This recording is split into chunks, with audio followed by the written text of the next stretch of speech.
Kem que đang bán đắt khiến Nam Nam chẳng còn lo lắng học phí của Thế Điều khiến Nam Nam bất ngờ là Vân Đào trong kỳ khảo hạch tháng trước đã đạt hạng nhì, được ban thưởng 5 lượng bạc, khiến cả nhà họ Liễu vui mừng khôn xiết. Thái lão lão, người giúp con cất giữ 5 lượng bạc này nhé. Con yêu Thái lão lão nhất. Ha ha ha, thật là đứa trẻ ngoan. Nhà họ Liễu ta lại sắp có một vị tú tài rồi chăng?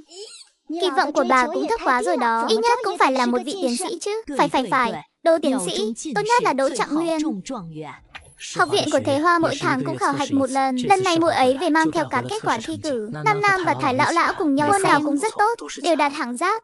Ca, tin vui này chắc phải mua bảo bối mới rồi nhỉ. Tỷ biết dạo này kem que bán rất chạy, tỷ sợ mình đi mua sẽ thu hút sự chú ý của người khác. Ca, để muội đi mua cho. Phút đông dường như vẫn chưa có kem que. Muội đi từ học viện về suốt dọc đường, chẳng thấy ai giao bán cả. Món giải nhiệt này chắc cũng không đắt lắm đâu. Ca, huynh không định đem bí phương giải nhiệt này truyền cho đám người Nam Phương ca sao? Tạm thời vẫn chưa định thế. Chi nhân chi diện bất chi tâm. Dù tuổi đời bọn họ còn nhỏ, nhưng chúng ta mới quen biết chưa bao lâu. Khi bước vào những ngày cuối hạ, đám trẻ của Tự Cường Bang đã lên đến 80 đứa. Nghe nói Tự Cường Bang chỉ mấy con phố ở khu Bắc làm địa bàn. Quan phủ đã tìm đến cửa, chẳng biết Nam Phương đã dâng bao nhiêu. Chỉ biết sau đó Sa Nha gặp những đứa trẻ mặc tạp dề của Tự Cường Bang, không những không đánh mắng mà còn khá ôn hòa. Nam không hề hay biết nàng ấy chỉ là người khác. Còn Nam Phương đã tìm thấy một lối đi riêng và định sẽ tiếp tục bước đi trên đó. Khi tiếng ve dần tắt, mưa thu giả dích. Kem que năm nay không bán nữa, thu hồi tất cả thùng đựng kem về. Mùa hè năm sau mới bán lại. Sau tiết lập thu, nắng thu vẫn còn nóng lắm. Hay là bán thêm 1 tháng nữa đi. Chính vì nắng thu quá gắt nên chúng ta mới không bán nữa, để đám trẻ Tự Cường Bang được nghỉ ngơi đời. Cả mùa hè chạy đôn chạy đáo bên ngoài, tôi xem đứa nào đứa nấy chẳng đen nhèm đi ra. Đến cả Tiểu Chân cũng đen đi không ít. Ta muốn khiến người dân nơi đây phải mong ngóng, để họ thèm mà không được ăn kem que. Như thế mùa hè năm sau việc làm ăn mới càng thêm hưng thịnh. Nam Phương có chút không tin, làm gì có ai năm nay không được ăn, mà sang năm vẫn còn nhớ đến. Nam đã bảo không bán là hắn ấy cũng chẳng còn cách nào. Vậy chúng ta vẫn tiếp tục bán bánh vòng chứ? Ta muốn mở trà lâu. Một đứa trẻ chỉ mới cắn một miếng bánh mà chẳng nghĩ bị một tiểu cô nương túm lấy mà còn bị nàng ấy lớn tiếng chất vấn. Cái này ngươi mua ở đâu? Người bán bánh mã cao này là ai? Có phải là một phu nhân trung niên không? Hay là một cô nương? Mua ở góc phố Bắc Tàm ạ. Người bán mã cao không phải nữ, là một nam nhân ạ. Nam chẳng nói chẳng rằng, bảo hắn dẫn mình đi. Nam Phương không hiểu, vội vàng đi theo. Tiểu ca, món mã cao này là ai dạy huynh vậy?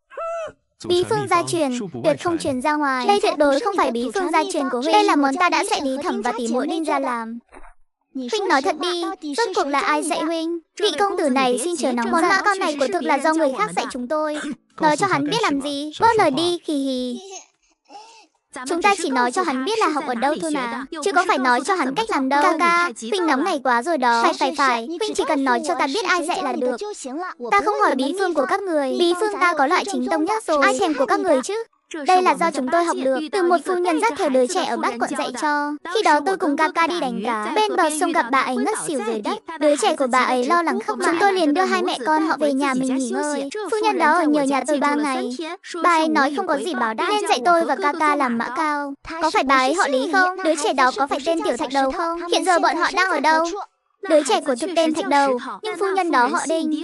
Là Lý Thẩm, đúng là Lý Thẩm rồi. Phu quân của bà ấy họ Đinh, bà ấy ở nơi đất khách, tự xưng họ Đinh cũng không sai. Bà ấy ở đâu? Bà ấy vào Tử Lâu trong thành tìm việc rồi, dẫn theo đứa trẻ sinh sống ở Bắc Quận. Lúc chúng tôi rời quê còn đến thăm bà ấy. Bà ấy vốn cũng muốn cùng chúng tôi đến Địa Đông mưu sinh, chỉ là dạo đó Thạch Đầu thân thể không khỏe nên bà ấy không đi được. Tốt quá rồi, Lý Thẩm và Tiểu Thạch Đầu vẫn còn sống. Bất luận bọn họ đang ở phương nào, bất luận kiếp này có còn được tương phùng hay không, chỉ cần biết họ vẫn bình an là tốt rồi. Bà ấy có nói hai người con gái của mình đang ở đâu không? Lý Thẩm có nhắc đến một lần, nói là quê nhà gặp nạn. Bà ấy đã làm mất con cái rồi, chúng tôi cũng không tiện hỏi thêm. Trái tim đang rực cháy của Nam lại nguội lạnh đi. Nghĩa là đại tú và nhị tú vẫn sinh tử khôn lường. À phải rồi, mất trái cây của các người cho hơi ít đường, với lại lúc khuấy dùng lực hơi yếu, mùi vị không được đều. Đừng dùng sa của, hãy dùng hải đường. 5 cân của thêm 1 cân lê sẽ thơm ngon hơn nhiều. Đa tạ công tử, nhưng xin hỏi công tử có quen biết Liễu cô nương không? Đinh Thẩm nói cách làm mứt này là do một cô nương họ Liễu dạy bà ấy. Liễu cô nương đó chính là muội muội của công tử. Ngày hôm sau Thế Hoa trở lại học viện, vừa khéo Vân Đào và Trường Anh được nghỉ phép, lại thêm hành lý của Thế Hoa quá nhiều, để Nam Phương cùng Vân Đào và Trường Anh đưa nàng ấy. Cứ ngỡ 3 người họ sẽ sớm quay về, nào ngờ đến tận bữa trưa vẫn chưa thấy bóng dáng đâu. Liêu công tử sao lại tới đây? Mau mời vào trong. Nam Nam giật cả mình, trên mặt Nam Phương đầy những vết bầm tím. Nam Nam đảo mắt một vòng nhưng không hỏi là có chuyện gì. Hừ hừ, vết thương của ngươi đã đỡ hơn của Vân Đào. Cứ tưởng ngươi không xuống được giường rồi chứ. Vân Đào nói với công tử rồi sao? Thằng nhóc này, chúng ta đã giao hẹn rồi, là không được nói với công tử và Thái lão, tránh để mọi người phải lo lắng. Các người thật sự đã đánh nhau à? Vân Đào và Trường Anh cũng động thủ sao? Trách không được từ hôm qua về đã chẳng thấy mặt mũi đâu. Hóa ra là cũng bị thương rồi. Tiểu tử ngươi được lắm, lần đầu dẫn đệ đệ ta ra ngoài đã lôi tụi nó đi đánh nhau. Rốt cuộc là có chuyện gì? Hai đứa nó vết thương có nặng không? Trời đất ơi! Vân Đào không nói với công tử sao? Ta không lừa ngươi thì ngươi có chịu nói thật không? Nam Phương vừa bực vừa cuống, đứng bên cạnh Nam Nam như một tiểu tùy tùng vậy. Hôm qua chúng ta đưa Thế Hoa cô nương đến học viện. Thế Hoa dẫn đường đi phía trước, ba người chúng ta không vào được, bèn đứng đợi ở cổng để Thế Hoa chia làm hai chuyện lấy đồ. Đột nhiên một nữ học trò dẫn theo đám gia nhân đi tới. Ái cha, đây chẳng phải kẻ nghèo kiết xác Thế Hoa, lần này còn mang theo cả gia nhân cơ đấy. Hừ hừ, Lý Xuân Hoa, ngươi hiểu lầm rồi, đây là đệ đệ của ta. Hóa ra đều là lũ nghèo hèn giống như ngươi.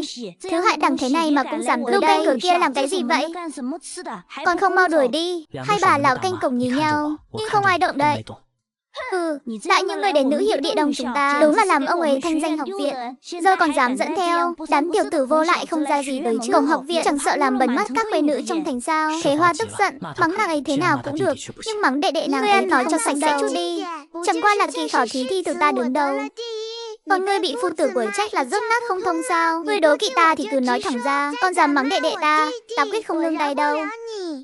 Nam Phương lúc ấy ngẩn người, chẳng thể ngờ Thế Hoa vốn hiền diệu nhu mì trong tâm trí, lại có lúc ăn chiều Thế Hoa như thế càng khiến người ta kính yêu. Ngươi, chờ có nói ta sẽ nát miệng ngươi đây. Dứt lời, vung tay định giáng một tát vào Thế Hoa nhã lực tinh tường, ra tay nhanh ra chộp cô nương ấy lập tức xông, chẳng nói chẳng rằng đã đánh ngã đối phương xuống đất. Thế Hoa vừa định tiến tới hội thì một toán nữ hộ vệ của học viện hai bên nam nữ ra khỏi nhau. Phu tử cũng đã đến, cả Thế Hoa và Lý Xuân Hoa đi cùng, nói là phải phạt cả hai chết sách kinh. Nam Phương ca ca, chuyện xảy ra hôm nay ngàn vạn lần đừng kể với ca ca ta. Thái lão lao đã cao tuổi rồi, đừng để bà phải lo lắng vô ích. Liêu công tử, học viện kia liệu có thực sự hợp với Thế Hoa cô nương? Đại hạ thấy những nữ học tử trở lại trường hôm qua, ai nấy đều có da bọc vây quanh, y phục vô cùng lộng lẫy hoa mỹ, chỉ có mỗi Thế Hoa cô nương đơn độc trở lại học viện. Muội ấy ở chốn đó, liệu có bị đám quý nữ kia ức hiếp không? Nam Nam không đáp lời, lặng lặng quay người rời đi. Biết muội muội bị bắt nạt tại tiểu cô nương quyết định thay nữ trang, lại búi kiểu tóc y hệt muội muội mình, khiến nàng cất bước tiến về phía nữ học viện của đế đô để phân tranh. Đều tại ta, rõ ràng thấy nữ tử trong viện toàn kẻ quyền quý, y phục gấm vóc xa hoa, vậy mà chẳng nghĩ đến việc sắm sửa thêm xiêm y cho Thế Hoa. Thế Hoa bị ức hiếp em rằng không phải lần đầu, nha đầu này sao lại chẳng hề hé môi với ta cơ chứ? Đại thẩm, ta tìm Liễu Thế Hoa. Không được, Liễu Thế Hoa đang bị cấm túc, không thể gặp người nhà. Thế Hoa sao lại bị cấm túc rồi? Chẳng lẽ bị nhốt vào phòng tối sao? Khụ, đại thẩm, ta còn tìm Hứa viện sĩ, đi theo ta.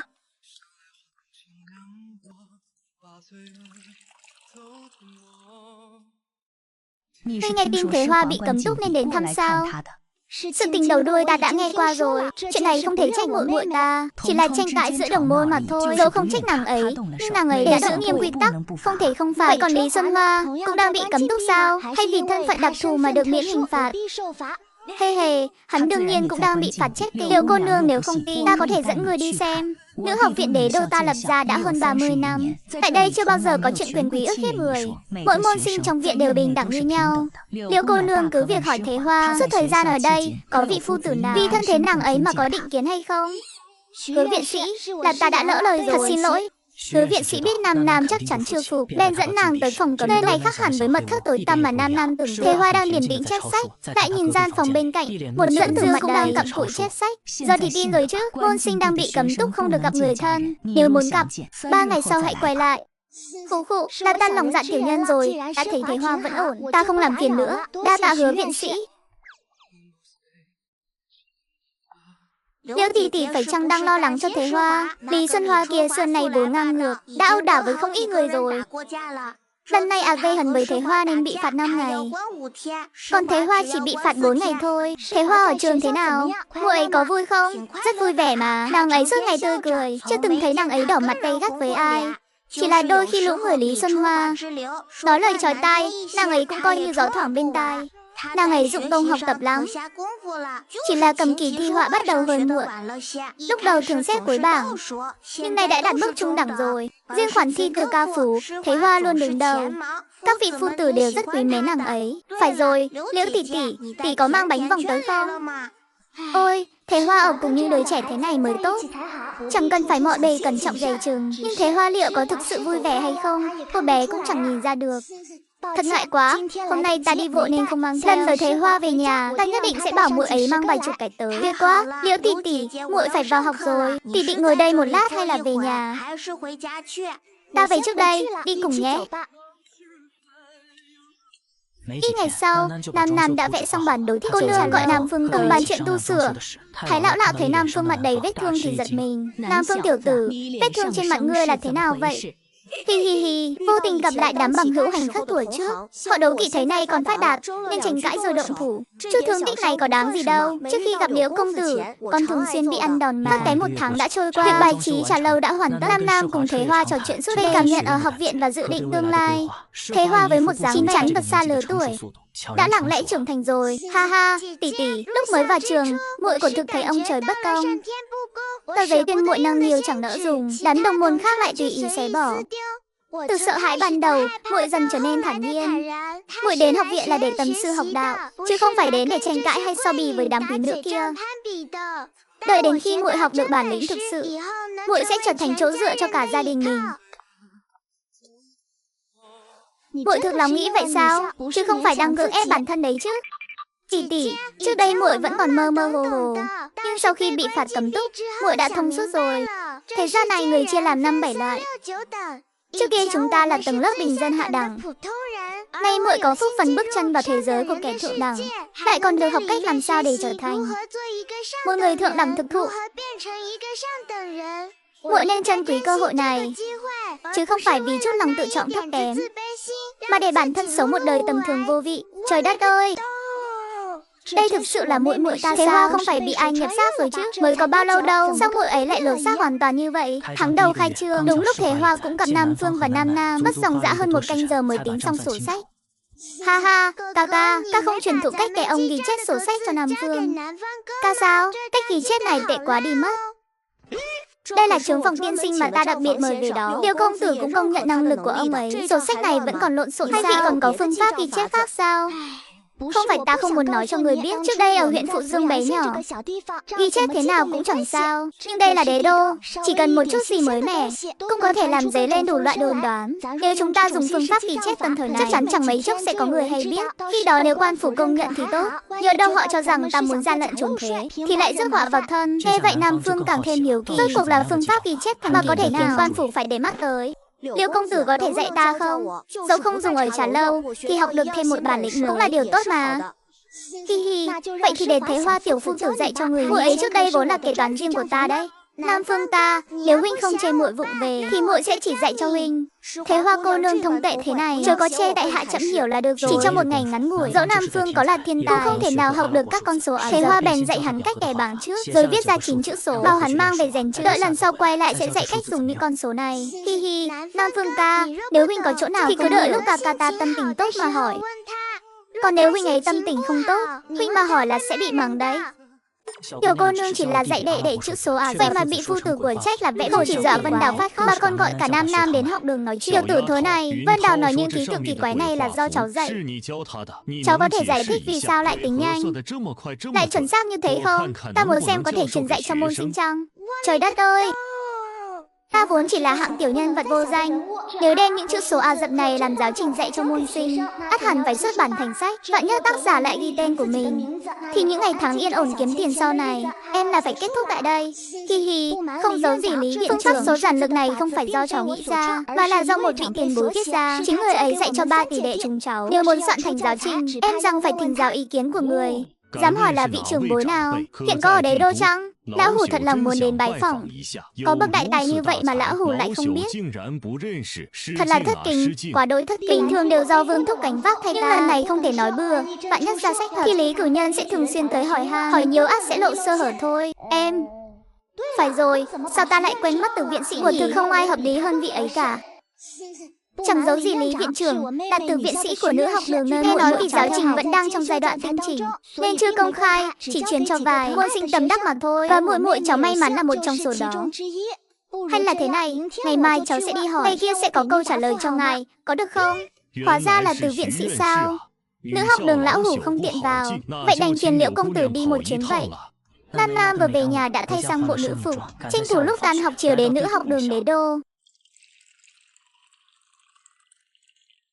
Liễu cô nương đến đây là vì việc gì? Chắc cũng phải 2 tháng rồi cô nương không đến học viện nhỉ? Hi hi, tiểu nữ phận làm gia trưởng, không có việc gì mà cứ chạy tới học đường mãi cũng không tiện. Hôm nay đến đây của thực là có việc muốn nhờ viện sĩ giúp đỡ.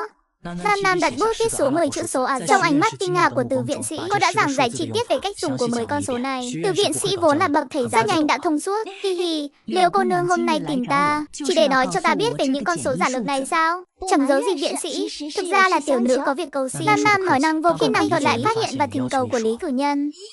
Đây quả thực là một việc tốt trời ban, nếu đúng như những gì Lý cử nhân nói, thì Liễu cô nương sẽ sớm danh trần Đế Đô. Đến lúc đó danh lợi song thu, tiếng thơm khắp thiên hạ đều không thành vấn đề. Nhưng vì sao Liễu cô nương lại từ chối? Ôi, đức không xứng vị ắt có tai ương. Tiểu nữ tuy tuổi còn nhỏ, nhưng đạo lý này ta vẫn hiểu rõ. Nếu thực sự để tiểu nữ đứng tên ra sách, đừng nói là danh trần Đế Đô, chỉ sợ lời ra tiếng vào sẽ đầy dẫy khắp trốn, sớm muộn gì cũng chuốc họa cho người thân.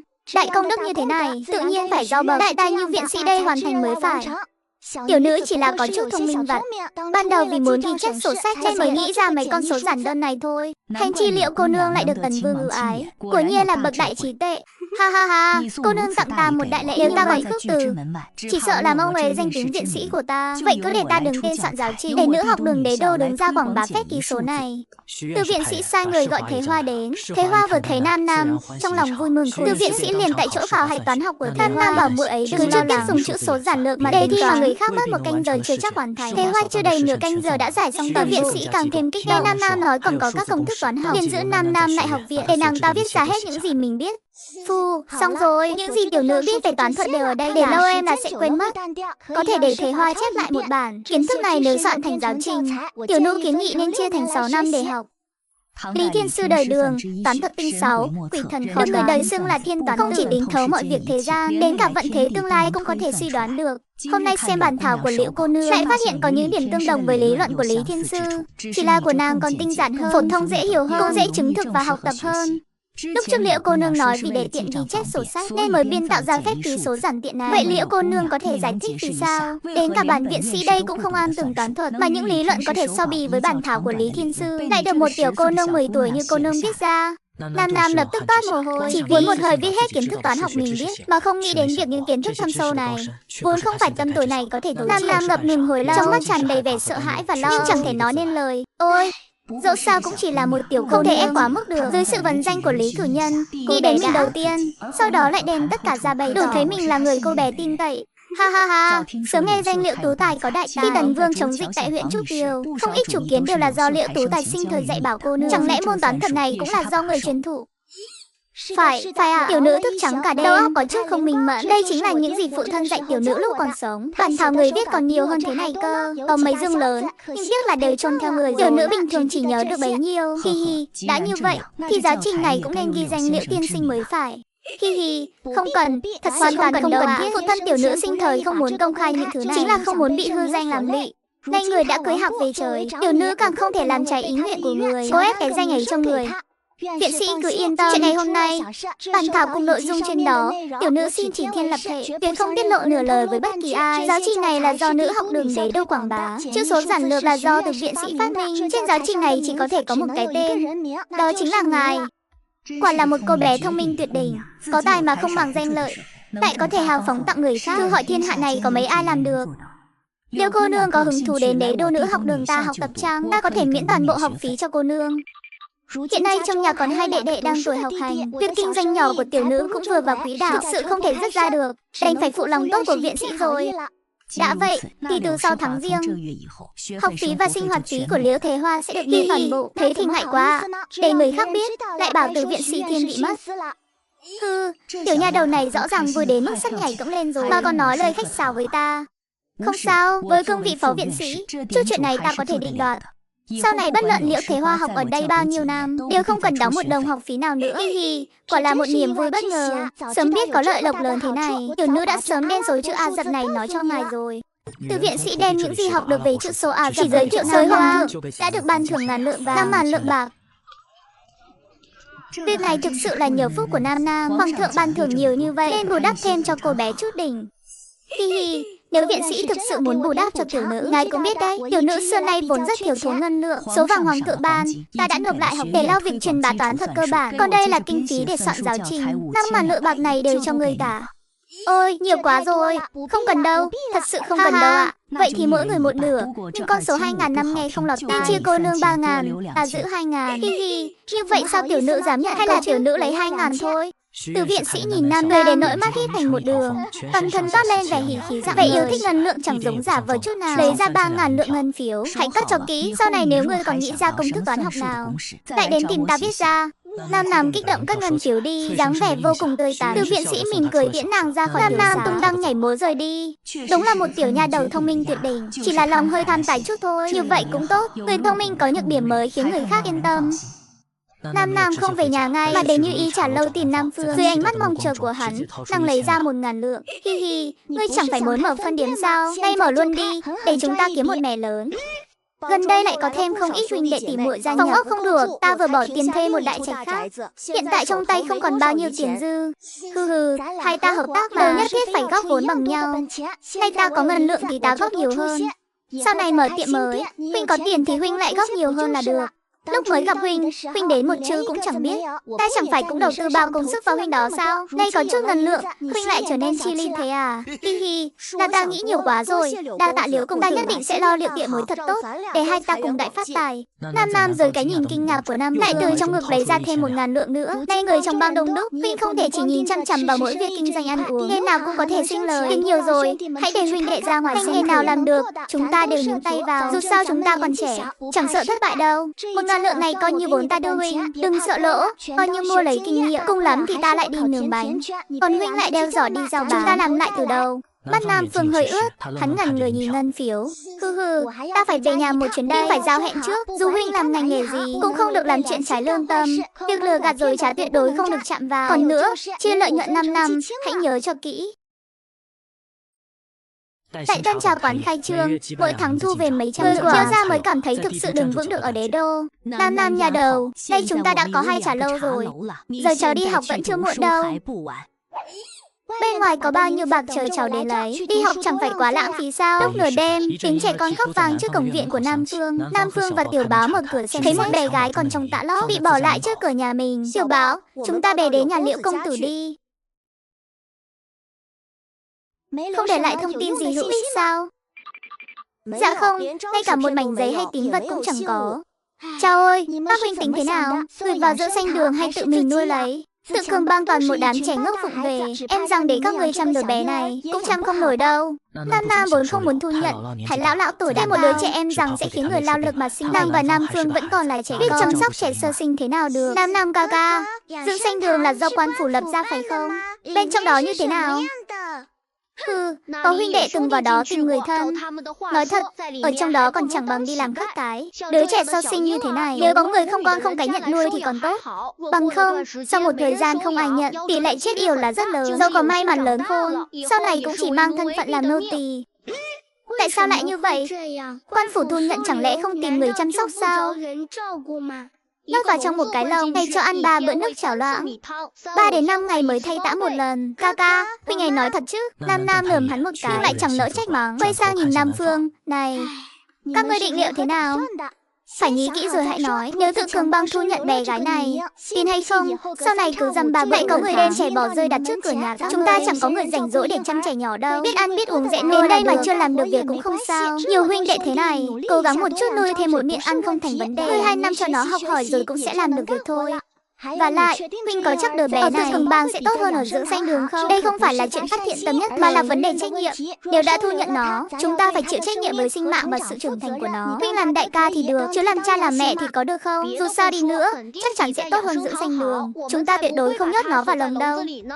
Nam Nam nhìn Nam Phương, tiểu tử này hóa ra đang lén nhìn Thế Hoa. Thấy hắn đây vẻ dịu dàng nhìn đứa nhỏ, trong mắt còn ngân ngấn lệ.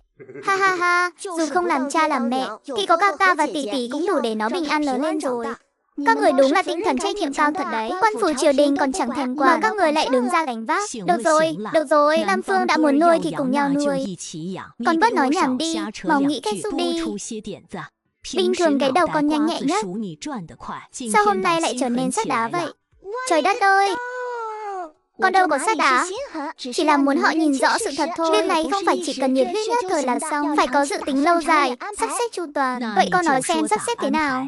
Hi hi hi, như con đã nói, nuôi đứa nhỏ này em là qua một mùa đông, số trẻ bị bỏ rơi gửi đến sẽ càng nhiều. Chúng ta không thể như dưỡng xanh đường, nuôi như mèo như chó, phải nuôi chúng như đệ muội ruột thịt. Trước hết phải tìm người chuyên trách chăm sóc. Tìm muội trong Tự Cường Bang không làm nổi đâu. Chăm trẻ không chỉ cần tình thương và lòng nhẫn nại là đủ. Con kiến nghị thuê 2 bảo mẫu có kinh nghiệm, mỗi tháng trả 1-2 lượng bạc, chắc chắn sẽ mời được những phụ nhân tốt. Ha ha, ca ca, huynh nhìn một đứa trẻ mà đã nghĩ đến nhiều chuyện như vậy. Nghĩ xa đến thế sao? Đúng vậy, sao huynh dám chắc sẽ còn người mang trẻ đến? Con tưởng thiên hạ có nhiều cha mẹ thất đức thế sao? Đứa trẻ này chẳng lẽ như chó mèo để con nhặt về? Con cứ hỏi Nam Phương xem họ đã lớn lên thế nào. Chẳng phải đều là kiểu trời sinh trời nuôi, tự bươn trải mà lớn. Thật sự nếu làm theo lời con thì ta cũng tình nguyện đem đứa trẻ đến Tự Cường Bang. Chỉ là đứa nhỏ thôi, thật sự khó nuôi thế sao? Ta thấy chỉ cần có cái ăn, không bị lạnh thì chắc là ổn thôi mà. Chao ơi, các người nói cũng đúng, trẻ con cũng chẳng khó nuôi đến thế. Nếu huynh đã quyết định thu nhận ở Tự Cường Bang thì cứ giữ lại đi, không cần hỏi ta nữa. Nam Nam nói xong, hơi thất vọng trở về phòng. Lời cần nói ta đã nói rồi, họ không tin ta cũng chẳng còn cách nào. Thế Hoa lo cho Nam Nam, lén vào phòng thăm tỷ tỷ. Đem cái này lén đưa cho Nam Phương, đừng để Thái lão thấy. Khi nãy ta đưa 500 lượng, sắc mặt Thái lão đã thay đổi rồi. Ha ha, tỷ tỷ, thực ra muội cũng thấy nuôi một đứa trẻ chẳng có gì khó cả. Tỷ nghĩ nhiều quá rồi. Nam Nam cười mà không lấy cuốn sách bên đầu giường lên xem. Thời gian sẽ chứng minh thôi. Tự Cường Bang thu nhận trẻ sơ sinh rốt cuộc khó hay không? Tiểu cô nương gặp lại bằng hữu cũ, bị đồng môn đố kỵ cô lập, đến cả bọn ngỗ ngược cũng tới quấy nhiễu nàng. Tỷ, sao tỷ lại tới đây? Có gặp đồng môn của muội không? Lúc về phải cẩn thận đấy. Tuyệt đối đừng để bị ai bám đuôi. Hi hi hi, trước kia Nhất Hào quận chúa đa dòng chống khua chiêng đến Hạnh Hoa hạng tìm muội. Chẳng lẽ còn có người không biết chỗ ở của nhà ta sao? Họ nếu muốn đến gây phiền phức thì cứ việc tới.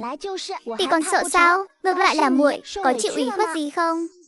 Tỷ, muội không sao, chẳng qua là đồng môn lời ra tiếng vào, muội sớm đã quen rồi. Chỉ là suốt ngày có người lén gửi đồ cho muội, phiền phức vô cùng. Muội dứt khoát thỉnh cầu từ viện sĩ để muội luôn được ở bên cạnh phu tử học hỏi. Trước kia họ cùng lắm chỉ đố kỵ muội thông minh xinh đẹp, nhưng giờ thì khác rồi. Muội gặp Chu Tòng Ngọc để dò hỏi tin tức của một tỷ tỷ.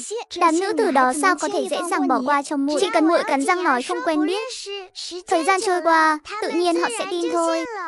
Muội tránh mặt khóc tao, tránh mặt, chẳng lẽ ngay cả Chu Tòng Ngọc cũng phải tránh sao? Thảo nào muội gặp hộ vệ của hắn mà lại không thấy bản thân hắn đâu. Chu Tòng Ngọc cũng đến tìm muội sao? Hắn cho người đưa thư 2 lần, muội đều không hồi đáp. Tỷ, muội thấy hơi sợ. Tỷ không biết đâu, hôm đó khi quay lại học viện, họ vây lấy muội, hỏi về Tiểu Vương gia. Ánh mắt đó, ngữ khí đó, cứ như chúng muội thực sự có quan hệ gì đó, như muốn ăn tươi nuốt sống muội vậy. Tỷ, tại sao đều là nữ tử, lại còn là đồng môn, họ sao có thể độc ác đến thế? Muội với Tiểu Vương gia căn bản chẳng có chuyện gì, mà họ đã như vậy. Nếu muội còn gặp mặt Tiểu Vương gia, sợ rằng không chỉ muội không còn chỗ đứng ở học viện, mà cả nhà chúng ta cũng bị liên lụy. Hừ, đố kỵ khiến con người ta trở nên ngu muội. Đám người đó chính là ghen ghét muội nên mới tâm địa độc địa như thế. Muội không cần để tâm đến họ. Một đám nữ nhân ngu ngốc không có đầu óc, vì lời của họ mà đau lòng thì thật không đáng. Muội tạm thời đi theo từ viện sĩ cũng tốt. Đế đô dạo này không được thái bình. Chu Tòng Ngọc hồi kinh, phe cánh của Ưng Vương đang bất an, sợ rằng sẽ ảnh hưởng đến gia quyến vài đồng môn của muội. Là Nam Phương ca dò hỏi được sao? Đúng vậy, 1 năm trước, Tự Cường Bang đã lập mạng lưới tin tức ngầm ở đế đô. Các trà lâu ở Nam Khu và Bắc Khu đều là nơi nghe ngóng tin tức rất tốt. Muội muốn thám thính chuyện gì, cứ giao cho Nam Phương. Vậy nhờ Nam Phương ta giúp muội trà xét chuyện gia thế của Lý Xuân Hoa, mọi thân nhân trong phủ kiến ăn hầu của nàng ta. Muội đều muốn biết rõ, nếu tìm được nhược điểm gì thì càng tốt. Nam Nam mỉm cười hài lòng. Thỏ trắng đơn thuần bị dồn vào đường cùng cũng sẽ tìm cách phản công thôi. Xem ra kẻ cầm đầu cô lập chính là Lý Xuân Hoa rồi. Lúc rời đi, Nam Nam để lại 5.000 lạng ngân phiếu cho Thế Hoa. Có tiền mua tiền cũng được. Ở học viện tỷ giúp muội có hạn, số bạc này giữ lấy, lúc cần dùng đừng có tiết kiệm. Nhà ta bây giờ gánh vác được. Muội và nữ hiệu đế đô thực sự chỉ vì muốn học hành. Chẳng lẽ không thể để muội yên tĩnh học vài năm sao? Tại sao lại có nhiều chuyện phiền lòng đến vậy chứ? Khi Nam Phương nghe được yêu cầu của Thế Hoa, thái độ còn nghiêm túc gấp 10 lần. Nam dặn dò, chỉ trong vòng 3 ngày, hắn đã tra ra phụ thân của Lý. Tất cả những gì thám thính được đều rõ ràng. Huynh trưởng của Lý Xuân Hoa là Lý An Chiêu, là một kẻ phong lưu thích và lại 3 tháng trước Kiến An Hầu đã thỉnh chỉ định hôn với nhị tôn nữ của Hậu Quốc Công. Mùa xuân năm sau sẽ thành thân. Cũng không biết Hậu Quốc Công biết tôn nữ tế tương lai lại là một kẻ thích nắm sắc, thì hôn sự này liệu có còn thành không? Hi hi hi, ai mà biết được, mấy đại gia tộc hào môn này vì danh tiếng, cái gì họ cũng có thể nhắm mắt. Lỡ như Hậu Quốc Công mặc kệ mà ép cả tôn nữ thì sao? Còn tin nào chấn động hơn không? Kiến An Hầu có con riêng, đang nuôi ở Tây Khu. Phu nhân của lão không hề hay. Người này thật là kỳ quái. Trong nhà thế thiếp đông đủ còn nuôi ngoại thất. Hi hi hi, cái này huynh không biết rồi. Nam nhân đều thích cái cảm giác vụng trộm đó. Nhược điểm này còn hữu dụng hơn cái trước. Nếu phối hợp cả hai một cách khéo léo, ắt sẽ gây ra không ít lời đồn đại. Nếu Kiến An Hầu mất đi danh tiếng thì Lý Xuân Hoa cũng hết đường vênh váo, nhưng vẫn phải bàn bạc với Thế Hoa đã. Lát nữa ta sẽ đưa tin tức này cho muội ấy xem. Nam nói đồ tốt phải chia sẻ. Đúng lúc này An vào hỏi, sư phụ, số thuốc bổ cho trẻ em lần trước người đưa đã hết rồi, có thể nhờ đại phu bốc thêm không ạ? Sao lại hết nhanh thế? Tháng này các người lại nhận nuôi thêm mấy trẻ sơ sinh nữa à? Cũng không hiểu sao nữa. Hàng năm cứ thu đông là trẻ bị bỏ rơi lại nhiều lên. Mới vào thu đã nhận thêm 3 đứa rồi. Ước chừng vào tháng Chạp sẽ còn nhiều hơn. Năm đó ta đã nói thế nào? Nhận nuôi một đứa thì sau này sẽ là cả một bầy. Giờ nhìn xem, lũ trẻ ở cô nhi viện đã lên đến mấy chục đứa rồi phải không? Hesi, từ trẻ sơ sinh đến 5 tuổi đã có 162 đứa rồi. Nhắc đến chuyện này Nam Phương liền thấy chột dạ, vội quay đầu không dám nhìn Nam. Năm đó không nghe theo kiến nghị của Nam. Sau này việc nhận nuôi trẻ sơ sinh gây ra không. Theo thời gian trôi qua, trẻ sơ sinh mà tự cường bang thu nhận ngày càng nhiều, thế lực cũng ngày càng lớn mạnh. Ngoài việc kinh doanh trả lâu mở nhiều chi nhánh, nay lại có xu hướng phát triển sang đường hàng hải. Nam Phương, vị bà Bắc Phu Đế Đô cũng đã trở thành một phương đại lão. Tỷ, chuyện của Lý Xuân Hoa muội tự có tính toán. Trong nhà còn một đống việc kia. Tỷ thật sự không cần vì muội mà hao tâm tổn trí. Hesi, Vân Đào đã về học viện, Trường Anh đã đến võ quán, Thái lão hàng ngày đều chạy qua chỗ An xem lũ trẻ. Việc làm ăn có thế nào cũng không quan trọng bằng muội. Huống hồ hiện giờ tâm trí thì đều đặt ở chỗ muội cả. Nếu muội ở học viện sống không tốt, thì sao yên lòng được? Muội biết tỷ đối xử với muội rất tốt, nhưng hiện giờ từ viện sĩ bảo muội tính tâm lại. Ở bên cạnh bà ấy, chuyên tâm nghiên cứu cổ tịch. Mọi chuyện cứ đợi sau 3 tháng rồi tính tiếp. Xem ra từ viện sĩ thực sự đối với muội rất tốt. Bà ấy bảo hộ muội như vậy, đồng môn đó có tức chết cũng chẳng làm gì được. Ôi, muội vẫn còn rắc rối khác phải không? Hôm qua từ viện sĩ nói với muội, sở dĩ bà ấy bảo vệ muội như vậy là vì tiểu vương gia đã nhờ bà ấy giúp đỡ. Hóa ra tiểu vương gia biết rõ cảnh khốn khó của muội. Cảnh khốn khó này phần lớn nguyên nhân là do hắn giúp muội nói một lời cũng là lẽ đương nhiên. Muội chớ vì thế mà để tâm đến hắn nhé. Trên đời này, người không nên dây dưa nhất chính là người của hoàng gia. Dính vào rồi, phiền phức còn kinh khủng hơn cả hồng thủy. Bê mâng, chị nói gì vậy chứ? Muội và tiểu vương gia sao có thể có quan hệ gì khác được? Hi hi hi, hai người một mỹ nữ, một tuấn nam. Một là đại tài nữ của nữ hiệu đế đô, một là người được sủng ái nhất hoàng gia. Cũng chẳng có gì lạ. Nếu ngay cả tỷ cũng nghĩ như vậy, thì Lý Xuân Hoa có suy đoán đó, muội cũng có thể hiểu được. Muội cũng không muốn có can hệ gì với tiểu vương gia, chỉ là hắn đột ngột xuất hiện như vậy, khiến muội nhất thời rối loạn phương trốn. Nha đầu ngốc, muội còn nhỏ như vậy, sao lại giống thiếu nữ đang u sầu vì tình thế này? Từ viện sĩ nói đúng đấy, muội hiện giờ cứ nhất tâm nhất ý mà đọc sách. Tuổi xuân của muội chỉ mới bắt đầu, phiền lòng vì những chuyện này thật không đáng. Khoảng thời gian tiếp theo, Thế Hoa gửi thư về đều là báo bình an. Nam tạm thời gác lại lo âu, bắt đầu tiểu cô nương ấy vì muốn các huynh đệ có được bữa cơm nóng hổi, đã làm ra loại mì khô chỉ có ở thời chẳng ngờ lại cực kỳ được ưa chuộng, thậm chí có người mua 1 vạn cân mà không chớp mắt.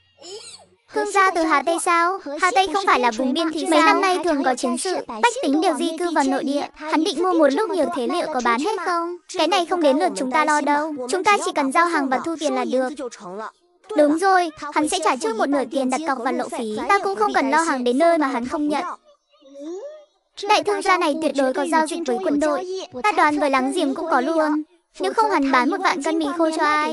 Huynh hãy xác định xem hắn có phải người đại chu không? Nếu đúng thì đơn này ta nhận. Nhưng bao bì của lô mì này phải thay đổi một chút. Mẫu hiện tại mọi người đều đã quen mặt rồi. Ta sẽ thiết kế một mẫu mới. Đơn hàng lớn từ Hà Tây này, Nam không muốn dùng bao bì cũ, không phải vì sợ gây phiền phức cho mà là vì một chút từ tâm riêng. Hy vọng Mục tỷ tỷ có thể nhìn thấy. Khi Nam Phương cầm lấy bao bì mới, đã đứng ngắm nhìn hồi lâu. Đẹp thì thật là đẹp, nhưng sao lại bỏ đi tiêu ký của Tự Cường Bang? Ta cứ ngỡ huynh không muốn để lại dấu vết của Tự Cường Bang nữa chứ. Hi hi, ta chỉ thấy bao bì cũ dùng quá lâu rồi. Sẵn dịp đơn hàng lớn này mà thấy diện mạo mới thôi. Hàng hóa tại Đế Đô cũng thấy hết thấy sao? Cũng không cần, bên này không đổi. Chỉ đơn trên 1 vạn cân mới đổi. Coi như tỏ lòng kính trọng với khách mua số lượng lớn.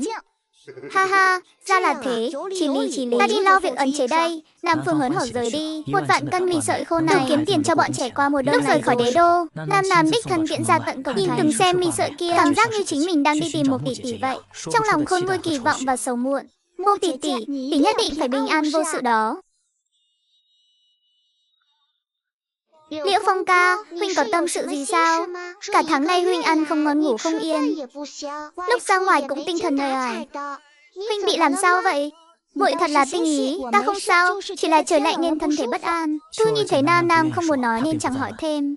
Ha ha, lần trước tới Hà Tây, mấy huynh đệ giao hàng trở về, có kể lại chuyện kỳ văn dị sự gì không? Chẳng phải huynh đã hỏi họ mấy lần rồi sao? Họ cũng không nói gì cả. Dân chúng Hà Tây thưa thớt, lắm chuyện thị phi, chỉ thấy thương nhân và quân đội vãng lai, họ vội vàng giao hàng xong là về ngay. Nam vẫn chưa cam lòng, dù chỉ có chút hy vọng nàng cũng chẳng muốn bỏ lỡ. Ta biết, ý ta là dạo gần đây, lúc riêng tư họ có nhắc tới chuyện gì mới mẻ không? À, không thấy có. Để muội chú ý nghe ngóng xem, nếu có chuyện lạ nhất định sẽ tới báo cho huynh. Cứ thế, trận Tết đầu mùa đã phục vẫn chưa chờ được tin tức của Mộc tỷ tỷ. Có lẽ kiện mì sợi đó không vào được quân doanh. Có lẽ Mộc tỷ tỷ đã quên mất họ rồi. Cũng có lẽ Mộc tỷ tỷ vẫn chưa Tam Nam khẽ lắc đầu, tự trấn tĩnh lại, không cho mình nghĩ ngợi lung tung. Lão bá người tìm ai? Lão giả ngước mắt nhìn nàng, ánh mắt ấy sắc lẹm vô cùng, khiến Nam bất giác dùng mình một cái, bèn lùi lại nửa bước. Tiểu ca chớ trách, lão phu mới từ đống xác chết bò ra, ánh mắt nhìn người chưa được tự nhiên. Ha ha, lão bà chắc cũng nếm trải kiên ta có thể thấu hiểu được. Lão giả mỉm cười lắc đầu, không định nói gì thêm. Nơi đây là Liễu gia phải không? Chính là Liễu gia ở ngõ Hạnh Hoa. Mạn phép hỏi, các vị có phải từ huyện Phù Dương tới? Huyện Phù Dương của thực là cố hương, tiếc là sau trận Hồng Thủy đã không còn. Chúng ta tới từ huyện Lam và huyện Trúc Kiều. Ha ha ha, vậy thì không tìm nhầm chỗ rồi. Cuối cùng cũng không phụ sự ủy thác. Dám hỏi tiểu ca, tỷ tỷ Liễu Nam của đệ đang ở đâu? Nam kỹ càng hồi tưởng lại vị lão giả này, vốn không phải cố đang lưỡng lự xem có nên lộ diện thân phận không. Lão hủ có món đồ này, do cố nhân của tỷ tỷ đệ gửi cho cô ấy. Ta lặn lội ngàn dặm từ Hà Tây đến Đế Đô, phải trao tận tay cô ấy mới yên lòng. Quả thực không thể khinh suất được. Tim Nam đập liên hồi, cố né lòng không xông tới đoạt lấy thư quyển đó. Trời lạnh gió lớn, lão bá vào trong nhà rồi nói chuyện. Lão bá mời dùng trà, ta đi một lát rồi quay lại ngay. Liễu Nam cô nương. Ha ha ha, để lão bà chê cười rồi. Ta chính là Liễu Nam mà người cần tìm. Đệ muội còn nhỏ, phận nữ nhi hành sự có nhiều bất tiện, ta thường phải cải nam trang. Của nhiên khác hẳn người thường, chẳng trách Mộc phó tướng thường hay tán tụng. Lão bá là thay Mục tỷ tỷ đưa thư tới sao? Hi, chính là lão hủ, 3 tháng trước ta bị thương, nên phải cáo lão hồi hương. Mộc phó tướng nghe nói nhà ta ở gần Đế Đô, bèn nhờ ta mang vật này tới số 8 ngõ Hạnh Hoa, giao cho một cô nương tên Liễu Nam. Xem ra cô chắc chắn là Liễu cô nương rồi, nhưng ta vẫn phải theo lời dặn của Mộc phó tướng. Hỏi cô một câu này. Lão bá, xin cứ hỏi, nghe nói muội cô năm xưa từng đánh chết một con hổ, không biết là hổ Đông Bắc hay hổ Hoa Nam? Hi, là điều kim bạch ngạch hổ. Lão già bật cười, trao cuốn thư cho Liễu Nam nặng người hồi lâu không nói nên lời. Liễu cô nương chi bằng vào thư phòng xem cho kỹ. Lão bá từ xa tới là khách, ta sao có thể bỏ mặc người mà tự tiện đi? Người cứ thông thả dùng trà, đã tới tay ta rồi, xem sớm hay cũng không thành vấn đề. Hi, nếu đã như thế, thì chúng ta vừa dùng trà vừa đàm đạo. Nói ra cũng lạ, ta luôn lấy làm hiếu kỳ bấy lâu, hôm nay đành nhờ Liễu cô nương giải đáp rồi. Lão bá, người cứ nói. Mộc phó tướng chỉ nhìn giấy dầu gói mì, liền biết được địa chỉ của cô nương. Lão hủ cũng xem qua tờ giấy dầu đó, xem đến nát cả đầu cũng không nhìn ra huyền cơ. Liễu cô nương có thể chỉ giáo đôi điều chăng? Trên tờ giấy đó ta có viết mật ngữ, chỉ có hai chúng ta mới thấu hiểu được. Lão già hiểu ý mỉm cười, thật là kỳ diệu. Hai người lại hàn huyên vài câu, lão già liền đứng dậy cáo từ. Vẫn chưa rõ quý tính và nơi ở của lão bá, Lão Hồ họ Hồ, ở thôn Hồ Kiều, huyện Nam Sơn, ngoại thành Minh Sơn. Lần này về quê còn được làm chức lý chính. Nếu có tới thôn Hồ Kiều, cứ hỏi thăm là biết phủ đệ của lão phu ngay. Ha ha, Hồ bá đi thong thả. Sau này tới Đế Đô nhất định phải ghé Tệ Xá ngồi chơi. Đại ân ngàn dặm đưa thư, làm khắc cốt minh tâm. Hai cô nương mỗi người một phương trời, vẫn luôn một lòng nhớ về nhau. Trước mặt cả nhà, sau khi đọc xong phong thư đầu tiên của một ngoại trừ Trường Anh, tất cả mọi người đều rơi lệ. Mọi người khóc cái gì chứ? Trong vòng bao lâu mới liên lạc được với Mộc tỷ tỷ? Đây mới là thư đầu tiên mà, khóc lóc làm gì? Khóc cái đồ lòng dạ sắt đá như người đó. Nghe Mộc tỷ nói kia, tay cầm giáo dài tuần tra, tay đôn cứng bám chặt vào cán giáo. Ngươi thử nghĩ xem, Mộc tỷ đã phải chịu bao nhiêu khổ cực rồi. Ha ha, hành quân đánh trận mà.